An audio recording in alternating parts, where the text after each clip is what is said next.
oh shit, I got to get some more. What happens to us when we do too much and then we are kind of cross the line? Right. So I think in simplest terms, what we're looking at is a neurotransmitter dysregulation. So we've got the TV here. We're going to watch an episode of our favorite show, and we're going to get a chuckle, and I'm going to have a little dopamine spike.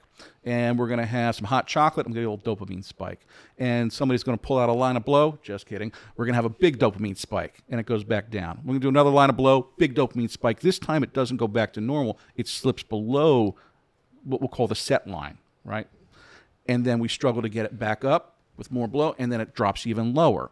So the subjective experience of that dopamine being spiked and then dropped below a set line is obsession and compulsion. It's that, oh shit, I got to get some more. Even if I logically know I shouldn't be doing this. It's 3 a.m., I got to get up for work. It's in 3 hours. But my brain says, no, we need to do more with this dopamine because that feels good. And there's some other chemicals in there, but that's the basic version of when we talk about what's the difference between somebody who's a recreational user versus somebody who becomes dependent. And that dependence is when you have dysregulated the dopamine levels and other chemicals as well, but that's the big one for most drugs of mood-altering chemicals. That's kind of the graph line is when that dysregulates, right? And when somebody gets into recovery, the dopamine will level back out. But if as soon as they're going to use a mood-altering chemical, chances are it's going to slip and start becoming dysregulated in a way that makes somebody start acting in ways they otherwise wouldn't act. And this ties into that person that goes to treatment that you see in the relapse unit, who comes back, he learned everything, now it's going to be different. Mm-hmm. The brain doesn't say it's going to be different. The brain does the same damn thing, and you kind of can't get out of your own way. Right. So your best thinking doesn't work. Right, exactly. And even when I hear that I think is difficult at times for folks is depending, I see this with the younger opiate addicts. Somebody says, look, I'm 25, 26, I'm 30, opiate addict, I get clean, but how do I start dating? Alcohol was never my thing. Anecdotally, most opiate addicts don't really care for alcohol. There's a couple out there like, yeah, woohoo. But for the most part, the vast majority of the opiate addicts I've treated really don't like the way alcohol makes them feel. They don't like hangovers. They'll put up with being dope sick, but they don't like hangovers. Whatever, right? What's interesting is so many stories I heard on the relapse unit of young folks coming back. What brought you back? One drink. I said, you're not an alcoholic. They said, that's what I thought. I said, right, let's talk this through.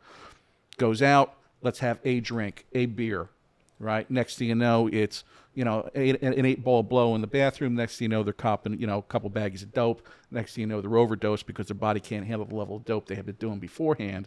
And, they feel kind of fucked. They come to treatment like, I don't want to be an alcoholic. I don't mind being a heroin addict, but I don't want to be an alcoholic because there's a romance with alcohol, or nowadays I have this argument with cannabis all the time.